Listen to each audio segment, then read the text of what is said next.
Thank you for joining us for Third Thursdays this evening. We're really excited this month to be partnering with Wscripted. And I want to thank Ellie and Rebecca right at the start here from Wscripted for partnering this month with us. We're so happy to introduce these two groups of writers to each other. We started this Third Thursdays event many years ago, and just for this reason, to have writers come together and meet each other, make friends, get new contacts, build and strengthen the community. So I think it's very apropos to bring two groups of writers together and to do just that. We have a fantastic panel tonight. Thank you so much, Julia, Roja, and Natalie for being here tonight. I want to take a moment just to thank our couple of sponsors tonight. CineQuest. Our partners at CineQuest Film and Creativity Festival empower writers and artists across the globe through inspiration, opportunity, recognition, and growth. Now in their 17th year of the competition, CineQuest presents screenwriters with virtually countless networking opportunities, increased industry visibility, and the chance to win extraordinary acclaim and prizes. The competition welcomes screenplays and teleplays of all genres and lengths and provides unique opportunities for writers to be discovered, have their work produced, win cash prizes, and further inspire their creative fervor. Everybody tonight is getting $10 off of a CineQuest script entry. I'm going to put the code, once I'm done talking, I'll put the code in the chat. Our other sponsor is Page Turner. The definition of Page Turner is a script so compelling or exciting that the reader is unable to put it down. That's exactly what Page Turner Screenplay Competition is looking for.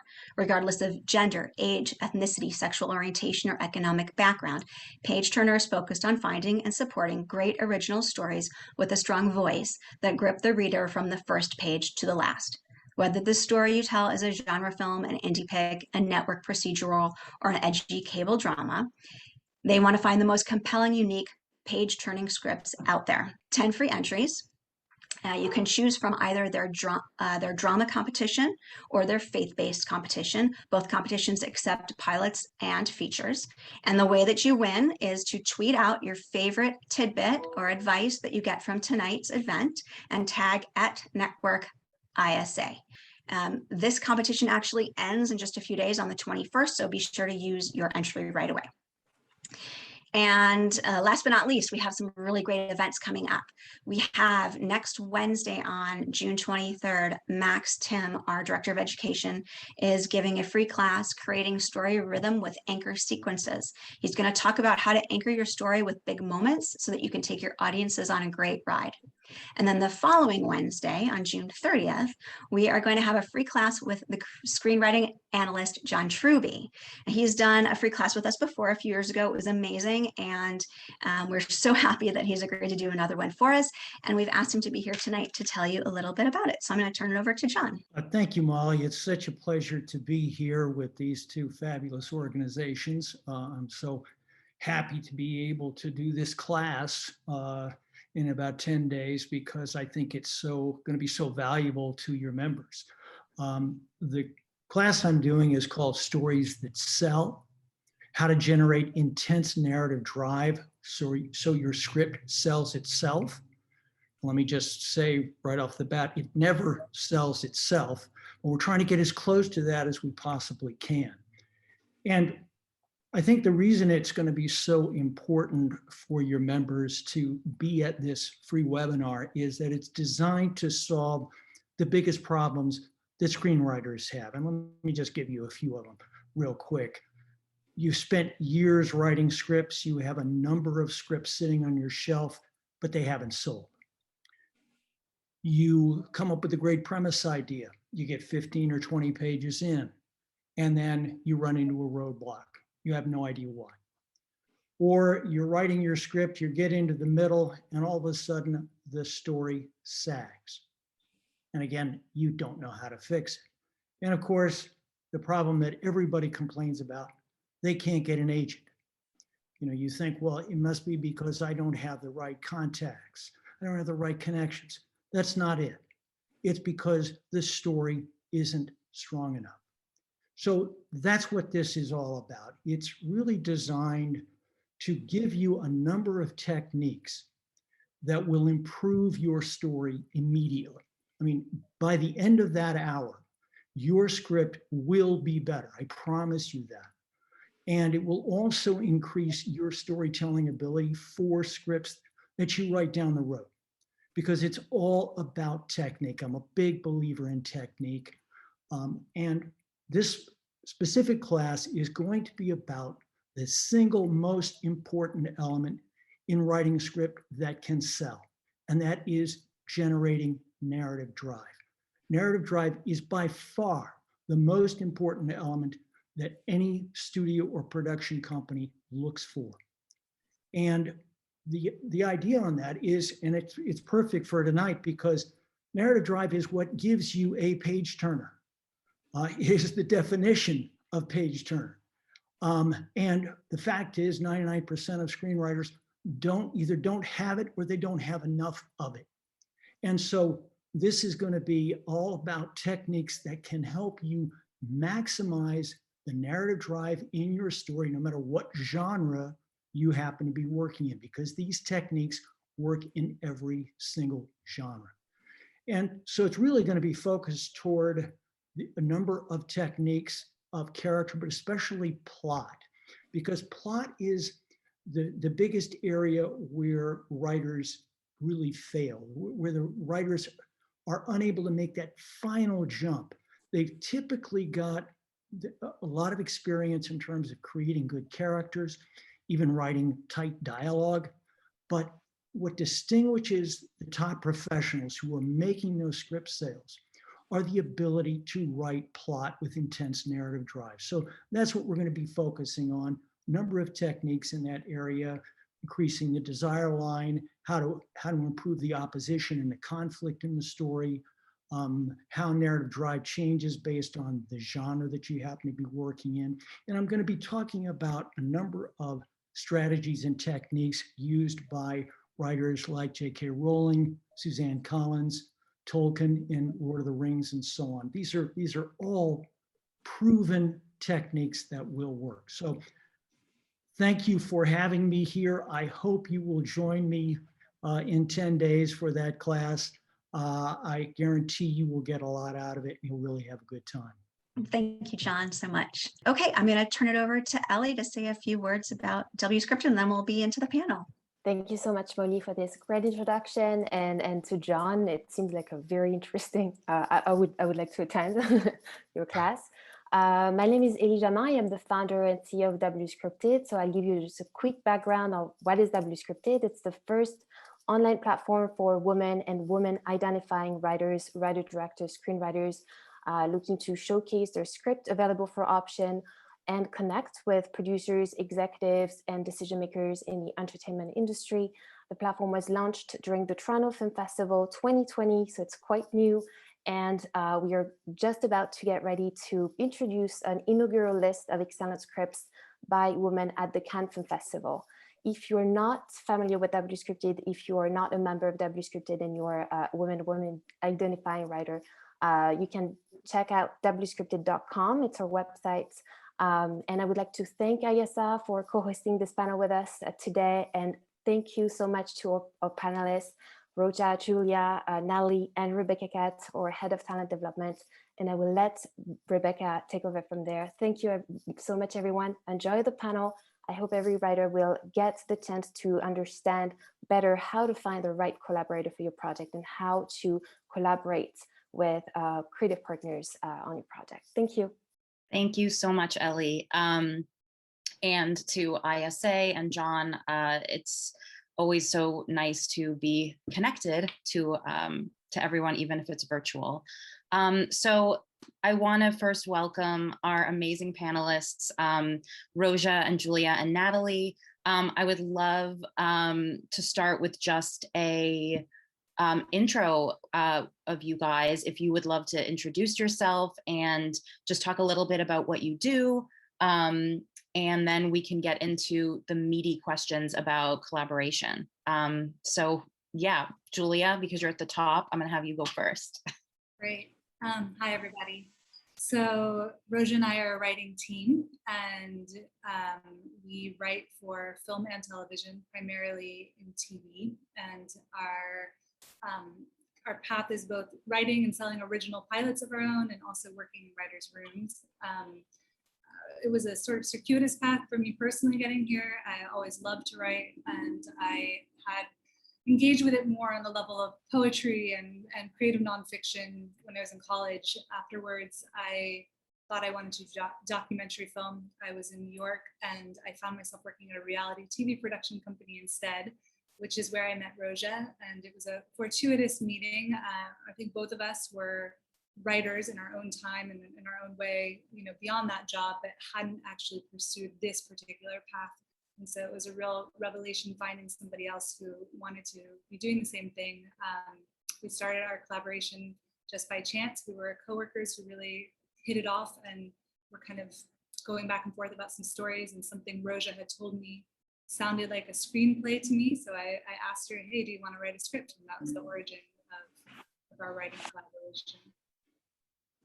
And Roja, do you want to add anything to that as well? Yeah, she, you know, Julie, the thing about being a writing team is so much of our career has been together in the writing side for sure. And before that, I did start out in documentaries. I was producing more. I also had always wanted to do film, but I didn't really know what that meant. I was born in Iran and brought over here as a baby, so I was kind of in an immigrant family. And though my parents are very cool and artsy, they weren't like, didn't seem like a path until I met Julia. But yeah, I did a lot of production because that seemed like a path that you could make money through. And then after a few years of documentary filmmaking, moved over to this reality show. That is where I met Julia. So all in reality, so you can find really great success too. And Natalie, I'd love for you to introduce yourself and talk about the incredible projects you've produced and been a part of. Yeah, and thank you for having me, Becca, and to both organizations. Thank you for the invite. It's funny, I have a similar background to Roja in that my parents are immigrants, and I grew up I'm Armenian American, and I grew up not really, you know, feeling like Hollywood was like this place over there, even though I grew up in Los Angeles. But I just started making films when I was a kid. I was just that nerd that didn't have any friends and made little animated shorts out of my mom's lipsticks. Went to film school and quickly realized that everyone wanted to be writer directors and that there was very high demand for producers. So, which is a very producerial thing to notice, and decided that's what I'm going to do. And, you know, when I graduated, I didn't have a lot of contacts outside of the people in school. So I was crewing a lot for people on shorts and music videos. And I also started to work in production. So I kind of got employed from my internships and worked in production and worked my way up, really like from a office PA essentially up to a line producer, and did that for a couple of years. Even though my goal was to be a creative producer, again, it's like no one's really calling you when you're 21, you know, out of college and handing you a feature film. So I kind of worked my way up through production, and then was just nurturing projects on the side from either filmmakers from school that I'd come up with, or just people that I'd met in the industry, and kind of made the leap to creative producing with a film called All About Nina, which went through the Sundance labs, and we were lucky enough to have a lot of support from Sundance and from Becca.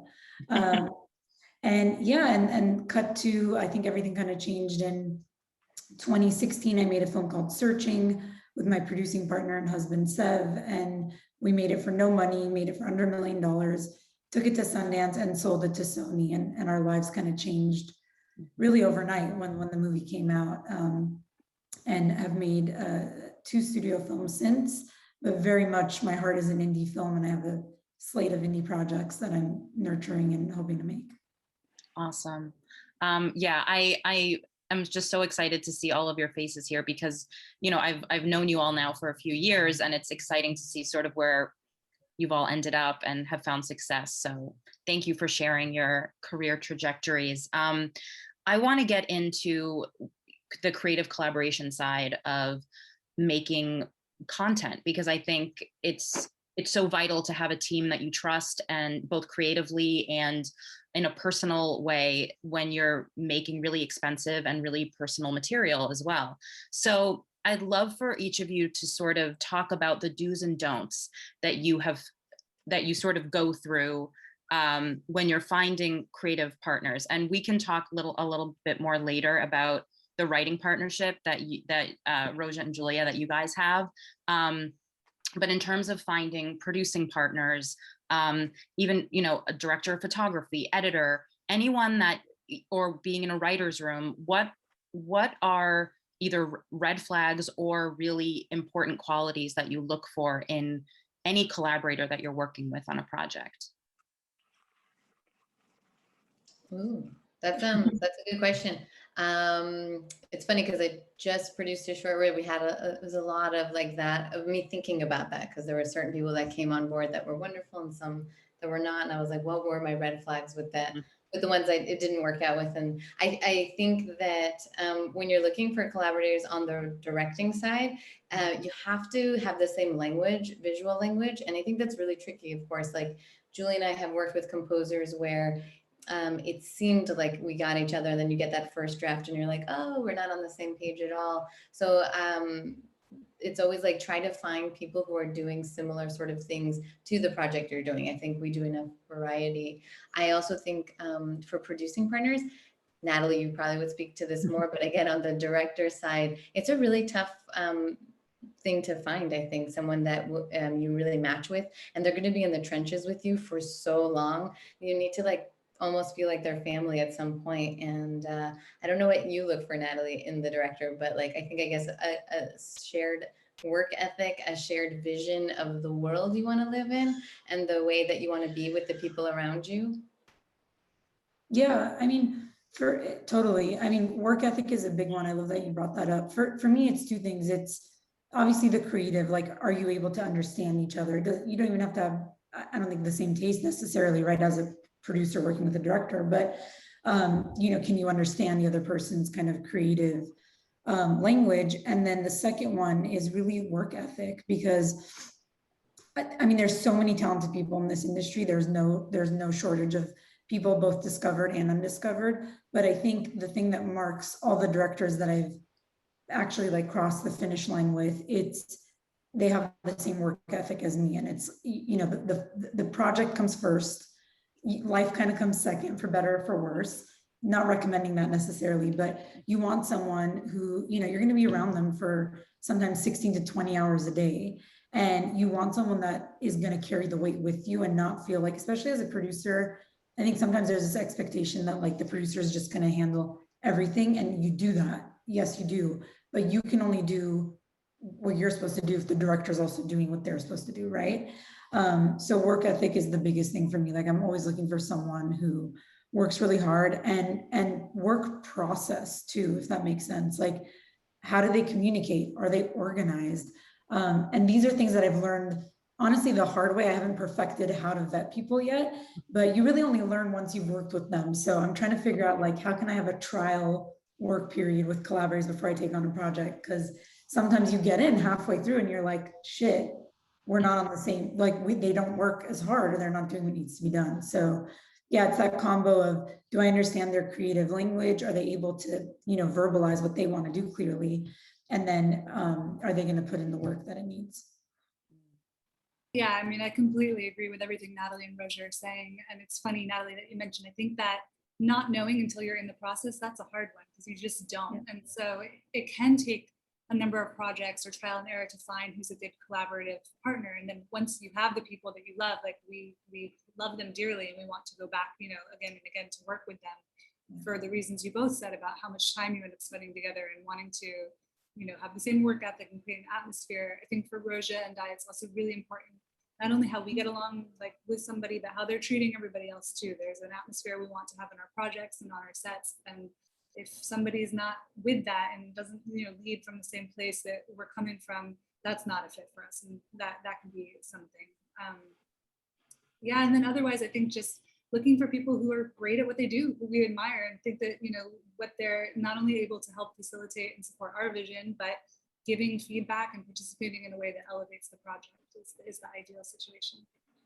Someone once told us, and we really held on to it because we also made this mistake early on, is hire slow, fire fast. And that has been really a good mantra. We did not do it after she told us this, and we really learned on that first project, but we are really like, go vet them, talk to everybody, and then take your time in hiring them. And then if it does not work, I would get saying, go leave fast, you know? Mhm. Yeah, I mean, and if you guys also could talk sort of about the collaboration during the development process, because I know we have a lot of writers in here, and even before a script gets, you know, to be on set, or, you know, before you're even shooting, what is that relationship like as a writer and producer? And because I've worked so much in development, and I know that collaboration is, it often can be a good test as to whether or not you can then go forward and either produce the movie, work with that producer. So what qualities you know, are good in that process, in the writing process? Well, I would say one, you have to feel like you share a taste, that you like their taste and what they do, and also for us, the best moments are when somebody, you know, has a feedback or a note or something that speaks to the project and elevates it. Like I'm saying, we had an experience with one producer where, you know, she had really responded strongly to the script, and in conversation with her about it, she had this really great clarifying point about something towards the ending that we were like, yes, that is the person, like that's a great person for us to work with, because she gets what we're going for, and she's even able to expand it, you know, some. So I think that's good, and having someone who trusts what you do and is already supportive of the vision that you have, you know. Mm. We're writer directors, so I would say we have a different, I don't know if you're just a writer, what is the relationship between the producer and the writer? So if people are just writers, I don't actually know that, you know, so it is important to differentiate the two. Yeah, certainly. And Funny, as you're saying that, I'm like, I think I've only worked with writers who then directed the material, but yeah, I mean, it's an interesting part, and it can be a good incubator for like your relationship, right? Because oftentimes as a producer, you're giving notes. Like what I look for in the writer is like someone who's open, right? Like it doesn't mean you have to take every note, obviously, that there should be a healthy kind of push and pull. And like what I look for is like a writer who will take the time to sit down and be like, this is why this note doesn't work for me, or like send me an email back. Like I take the time to put together a document that, you know, every time I do notes, that I pride myself on being really, you know, organized and neat and clear. And so it's like getting that respect kind of back, because like I can't read your mind, right? So if you just reject my notes, then I'm not going to be able to understand where you're coming from. But if you take the time to have a phone call or like write them down and explain to me why, that always goes a long way.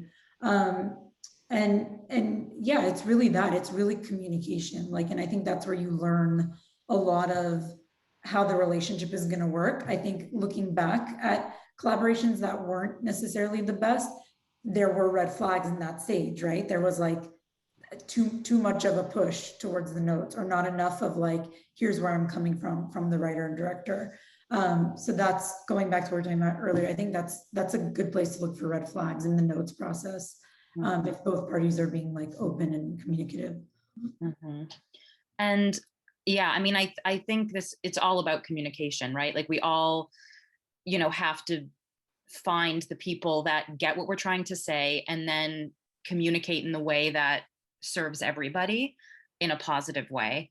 Can you all talk about a specific time or project where you had a really positive experience, and what that experience encompassed and what that was like? Well, I was gonna actually, I didn't answer your previous question, no, but I think I can segue it into this one. Yeah. I was gonna say I feel like most people here want to be writers, correct?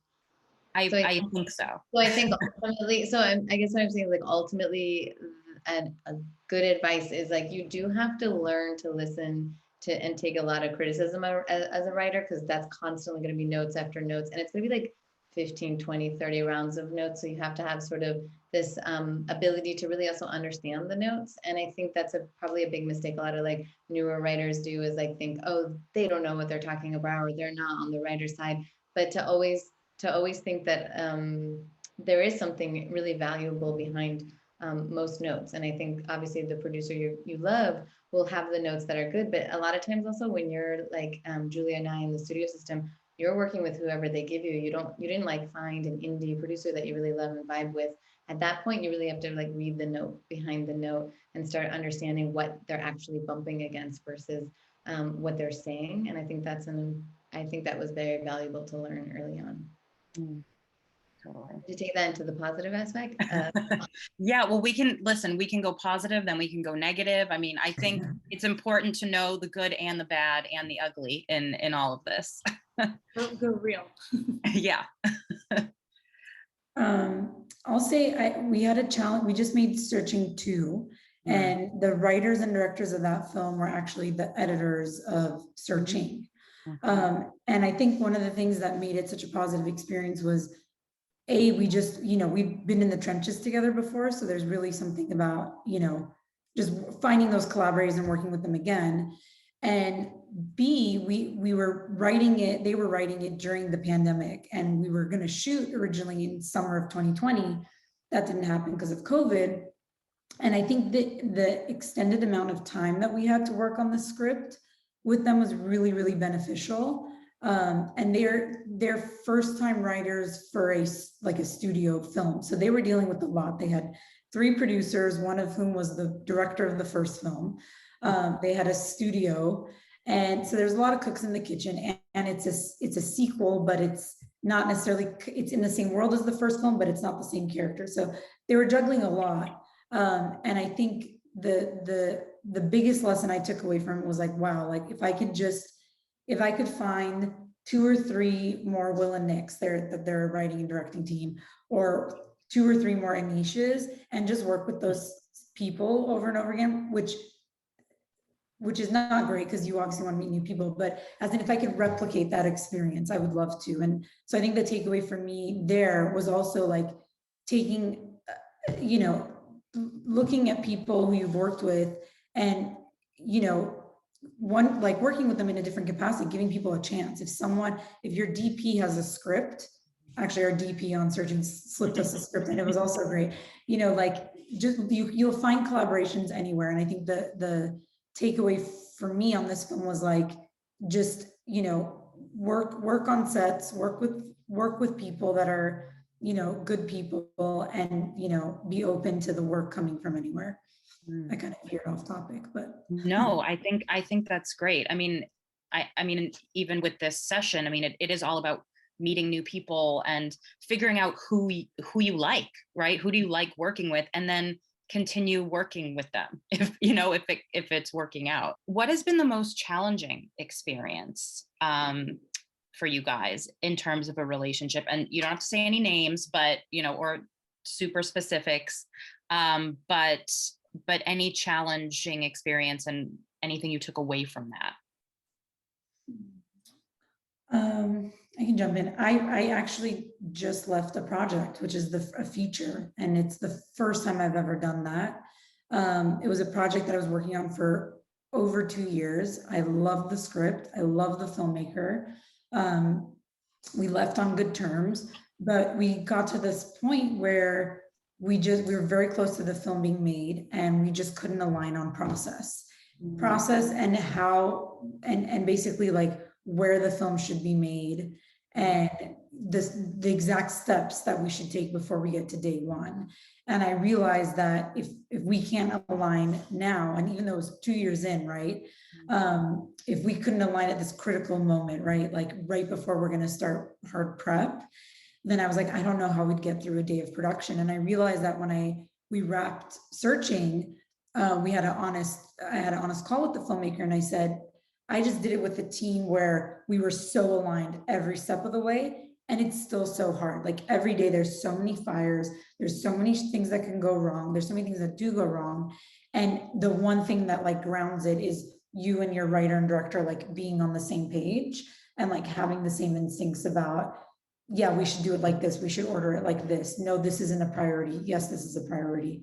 And so I walked away, and it's really hard because you've put work in, and I love the filmmaker, I love the script, so it's really tough. But I think that exactly the thing that I also just sort of went through was like, it was so tough, and it didn't have to be that tough because filmmaking is so tough. So if you don't have the same, I go back to work ethic, though I don't mean it as like do you work hard or not work hard? I mean it as like, what is your style of working? You know, like because I came from producing, like I'm pretty organized and I can sort of see things really fast and just sort of go like, ba da da da da da. And if someone needs a lot more time to sort of get there, that can be hard for me to work with that person. I might not be the right producer for them on that end, you know?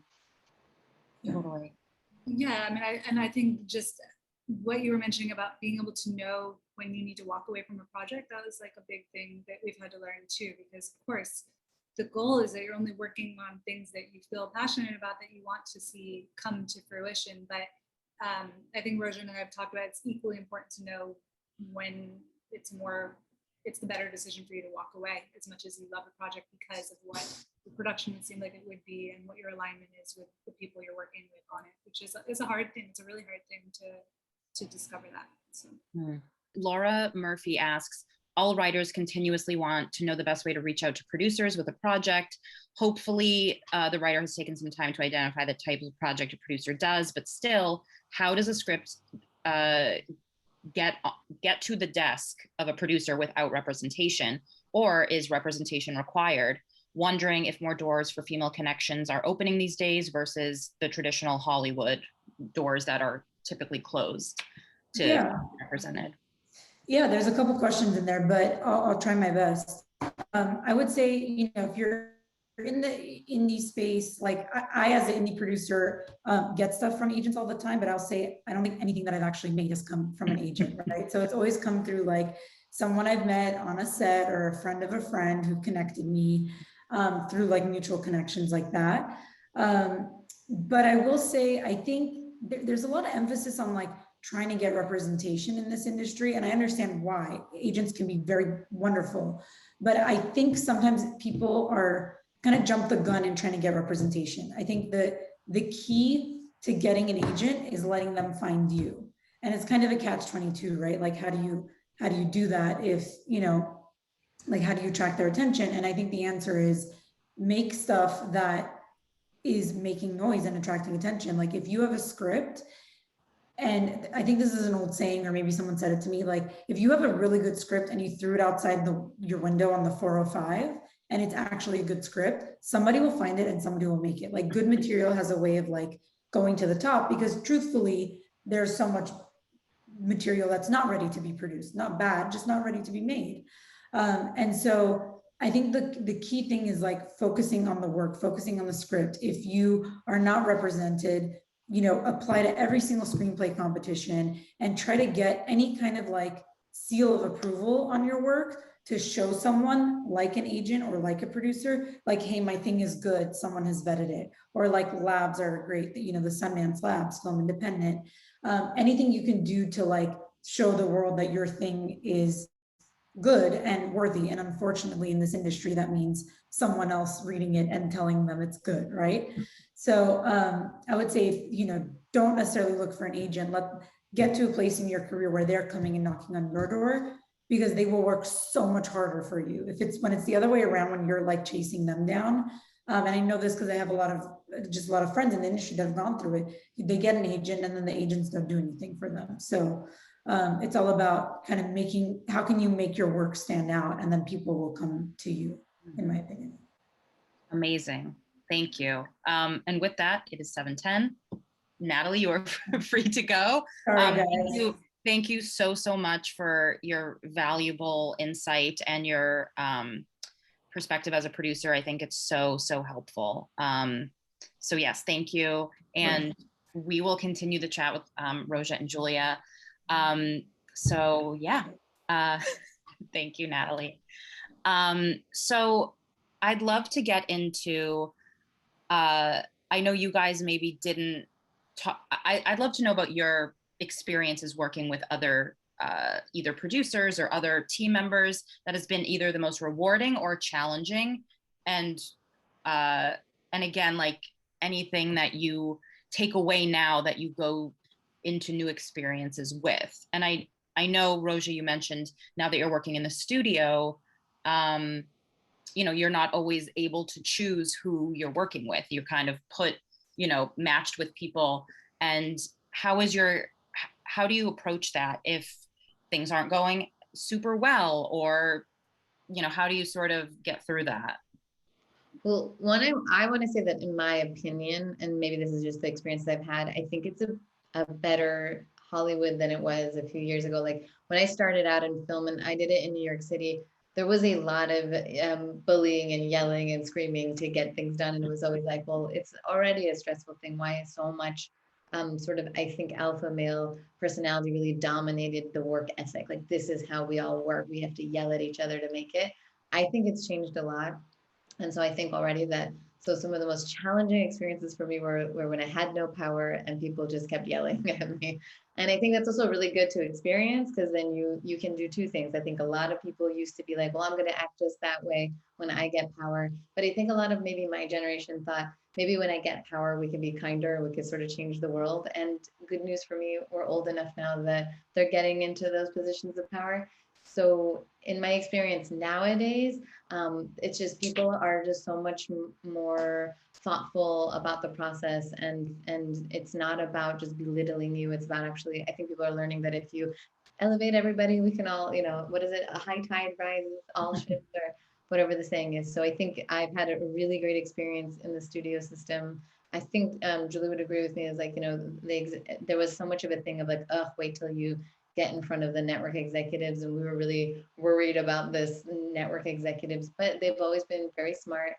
If you don't dismiss them instantly because you're a writer, be like, what do they know? They're very smart. They have a lot of thoughtful insight, and honestly, they read scripts all day long, so they might actually know more than you do. Like, we read our own scripts all day long, and they're reading everybody's. And I think there's an easy thing to do, is to be like, we're the writer, we know what's best. And I think if you drop that and actually listen to what they're saying, they will make your project better every time.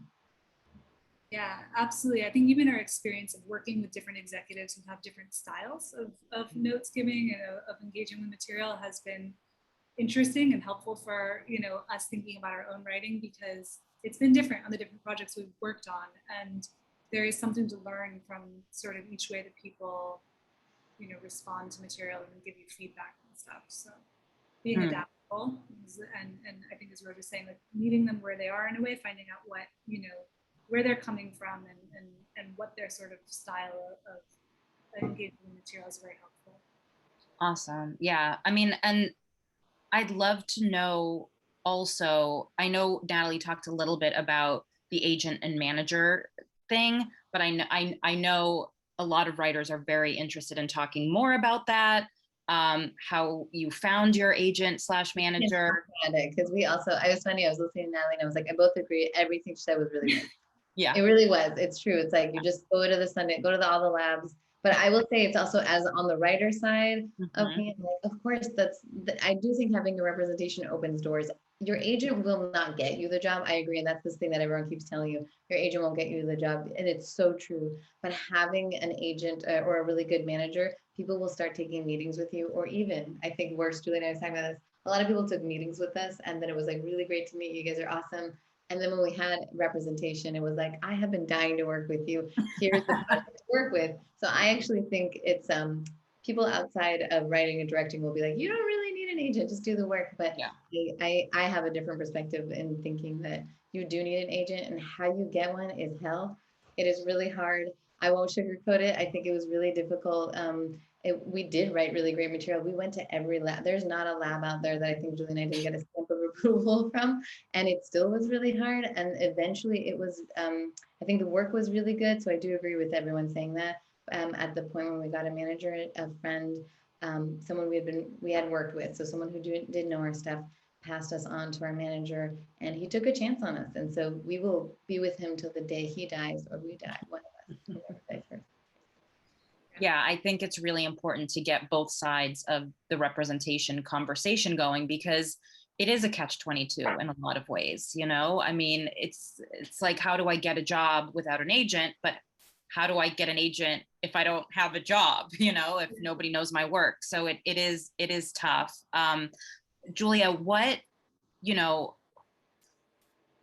are the good qualities about your manager? Because I know sometimes managers or agents don't actually serve the writer, and then you pay them a commission and you're like, why the hell are they getting some of my money? What makes a good match for you? I'm gonna record this, Julia, to send We're gonna send him a love note later. Like, we're obsessed with our manager, so we love him. And I think, but what was surprising is if we had walked into a room at a party, I don't think we would have said that guy is the guy who's gonna totally get us and be like the perfect manager for us. But when we sat down to have a conversation about our work, it was just instant that we understood he not only got our work, but like he had a vision for what he wanted to do with our career with us that aligned with what our own was. And even, you know, brought, again, elevated it, brought great ideas because he signed us because he loved what we were already doing. It wasn't like, I'm gonna try to force you into some other slot, which I think that's really common. Like, of course, we were in those days where you want representation so much that you'll meet with people and a lot of people won't get you. And if they read your material and they've sat down to talk to you and then what they're pitching to you is something that does not align with what you want to do or what you see your career as, that is not a good match for you because fundamentally there's a disconnect of what their view is, what their approach is, and what yours is. So that kind of synchronicity is super important. Having someone you think is a good person and somebody who other people like and respect. Somebody once told us you want a manager or who people will want to pick up their call. That's important. And I think that you have to use your own judgment, you know, of the character kind of that person and what you think their sort of way of working is and reputation and all of that. And because they have relationships ultimately, you know, they're going to make introductions for you. And if they are somebody that people like to work with and you like the work that they do, that will align into meaning you have opportunities to work with people who want to work with them and want to make the type of material that you're making. Yeah. I think it goes, you know, without saying that finding the right representation is very similar to finding the right producer or the right any other collaborator. Are you speaking not even the same language so much as do you have the same vision for whatever it is you're going to work on together? I think it's really important.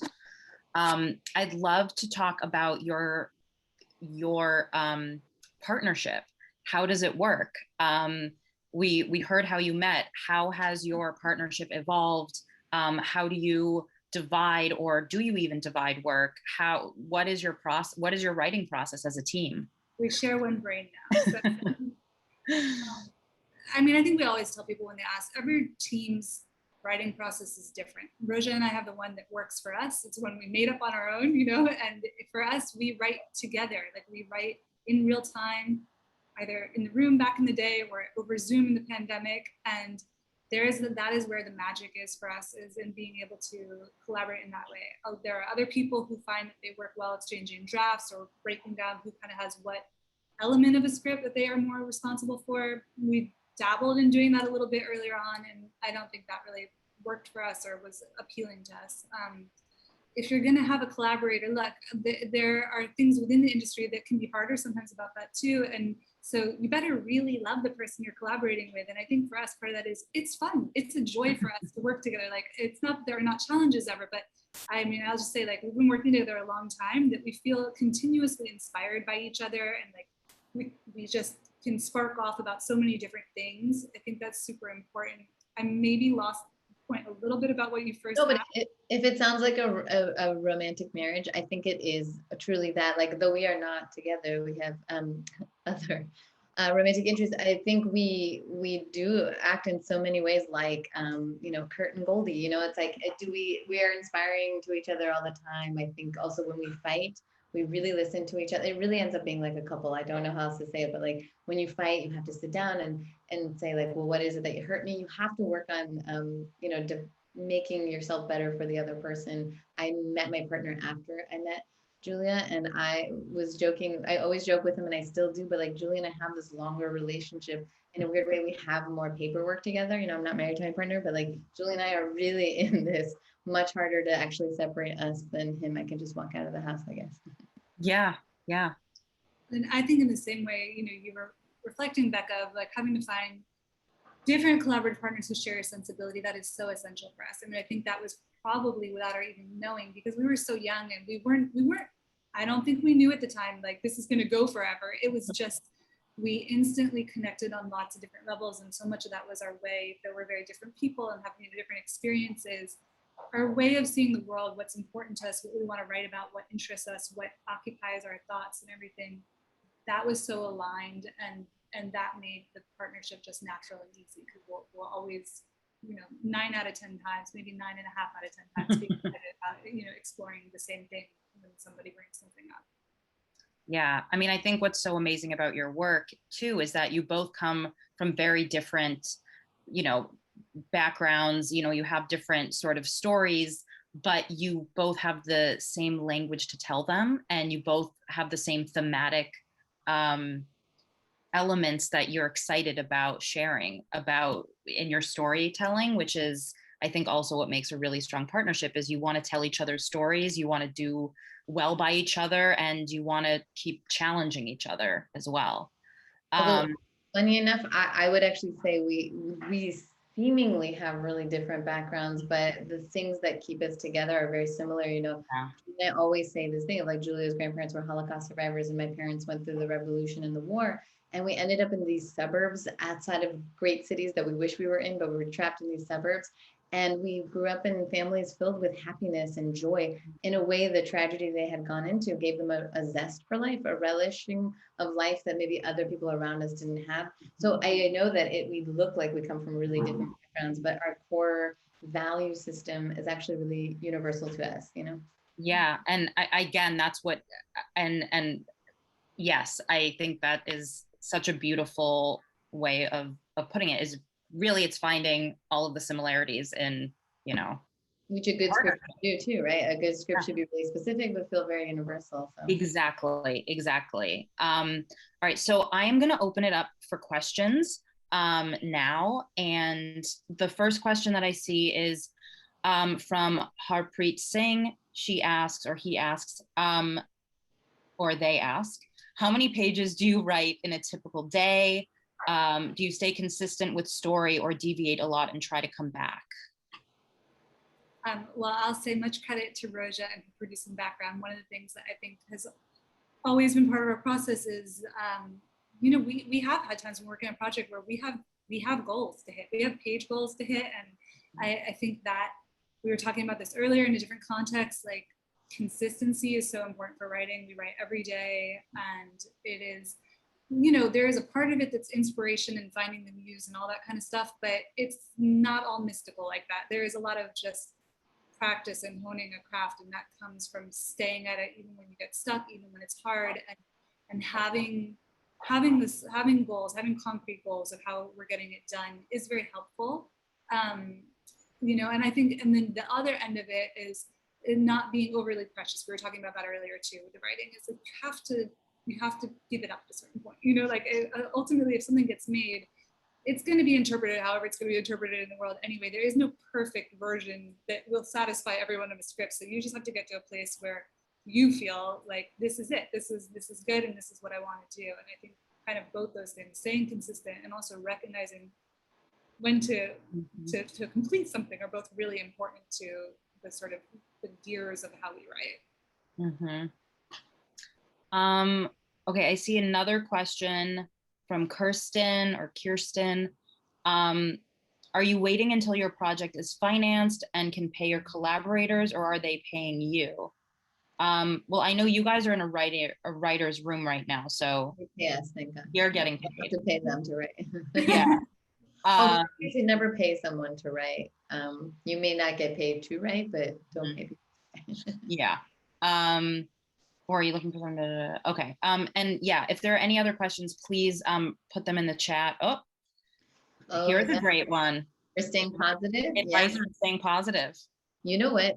Many years ago with Julia and I were in New York, we would come out here for these week-long things. We're going to try to meet anyone's brothers, sisters, cousins, fourth, girlfriend, and we would meet them. And so often, like, they were doing really well in the industry, and they had some shitty attitudes. They were like, they were always looking at someone else who was doing better. They just were like, oh, this industry is crap. And it was really tiresome for us to hear it. We were shiny little babies who were like, oh my God, everything's wonderful.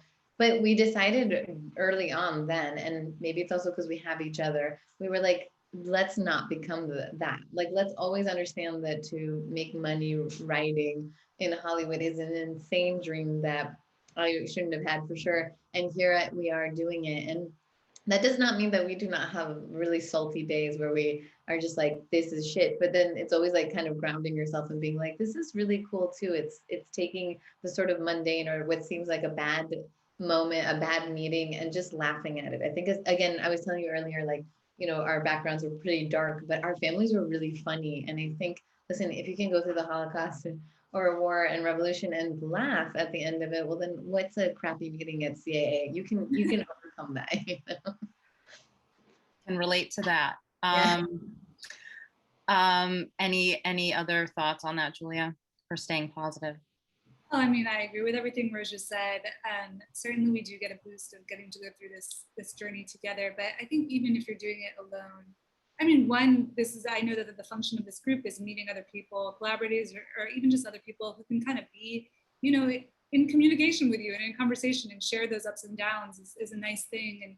And kind of to the earlier point of like, it's so hard to get signed, but there is something I think inside of Roja, and what she was saying is there's something great about the time no one's watching you. You get to cultivate your work and find your voice and like do what you want to do, because later people will have lots of thoughts and lots of notes and all that stuff. And the more you are showing up as yourself and strong in what your voice is, the better it's going to be. And I think learning to love the process is just, the reality is we will write so many things, even if they get sold, will never get made. And so we just have to enjoy just the act we do. And one last thing I was going to say is I think anyone who's a writer can probably appreciate this. I remember early on, I'll tell you a story of yours, Roja, that happened to a friend, that she had a friend who had gone through a breakup and was having a really hard time. And Roja said to that person, well, just think about what great material this will be. And her friend was like, I'm a scientist. I don't need material, So there's even just something funny. And I think that goes back to what Roja's saying about the way we kind of look at the world is like, yeah, how lucky that even if no one's buying it, if no one's seeing it, you have this thing you know how to do that helps you just be alive in a different way than other people. And that's such a joy and a gift. Yeah, absolutely. It's, enjoying every part of the process and, living in the present moment, because who knows if your stuff is going to get made or produced, and just if you're getting paid to write. Pandemic is going to come and shut down the whole world. I mean, like, yeah. Another great question. Who should be my first script reader? Should it be someone in my family or a professional? And kind of along the same lines, are there any contests that these writers should be entering to get coverage? So really early readers of a script and coverage, is it worth it? We've never done coverage, right, Julia? Yeah, I don't think so. Maybe only through Sundance, but we weren't. It was like given to us. It wasn't. You didn't ask for it. I think, but I applied to Sundance and Film Independent and applied to sort of. There's all these grants now to like make shorts too, like whether it's like Rebecca Chanel or the one I just did a short through Rising Voices. And so like there is all these grants right now, especially for if you're a woman or BIPOC, so white guys, you could do, I guess, what he's been doing and tap into the majority of them. Okay. I'm joking, but no, I think there's so many paths, honestly. Who should be a reader? I mean, the best writer, maybe. I would also say to that, I mean, I know always there's a first reader, but recognizing patterns and notes is helpful. You don't want to give it to so many people that you start getting too many voices in your head, and that can happen easily where you're like, oh God, I'm going to change this, I'm going to change that. But I think it has been useful for us, once you identify a few people who you respect, who you trust their opinion and everything, it's helpful to have a few people in a first round, because if only one person has a note, you can kind of choose to take it or leave it. But if multiple people are coming back to you with the same note, that is definitely something you should pay attention to, So I think going beyond the idea of a first reader is sometimes like a first round, if you can find people. Yeah. There was dorky about it. We would write like the first draft, who's going to read it, the second draft, who's going to read it. Also, don't ask too many favors. So like really go meet a lot of writers, because you're going to want 5 rounds of that script before it's good. So, say these 3 here, these 3 here, these 3 here. Right. And also not giving it to the same person over and over again either, because they're going to lose perspective. I would say so make sure that's what I mean about, like, we were very specific about which draft, who should get it. And do not send agents, managers, or a producer you want to work with and your first 5 drafts. I would just say, like, don't do that. Yeah, say it's your first draft, but it's really your 5th draft. So they think that's your first draft. Absolutely. No Film School does a thing. It's No Film School, and they do a thing like I think every like the summer collection and the winter of all the grants, filmmaking grants you can do. And early on, that was like really helpful for us. Okay, No Film School. I'm typing it in the chat. One more thing to that is sometimes you have to apply more than 1 year. Like, don't be discouraged. You know, like work on your craft in between.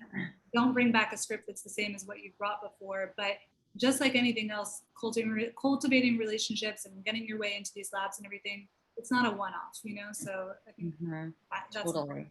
Yeah. Totally. Can you tell us a little bit more about Wscripted? Sure. Very quickly. It is an online platform for women and women identifying writers to join. You can have any kind of material, either a screenplay, pilot, manuscript, play, and it's free to join right now. And the idea behind the platform is to get connected with other writers and also decision makers in the entertainment industry, be they producers, agents, managers, executives who are looking for content written by women. So it's sort of like a networking / way to showcase your work. And we would love everyone to join at wscripted.com. I just want to thank Roja and Julia, 2 amazing women, incredible writers and friends, for joining me in this panel and for sharing such amazing advice and knowledge from their experience as writers and directors. So thank you both. It was a pleasure to speak with you. Thank you.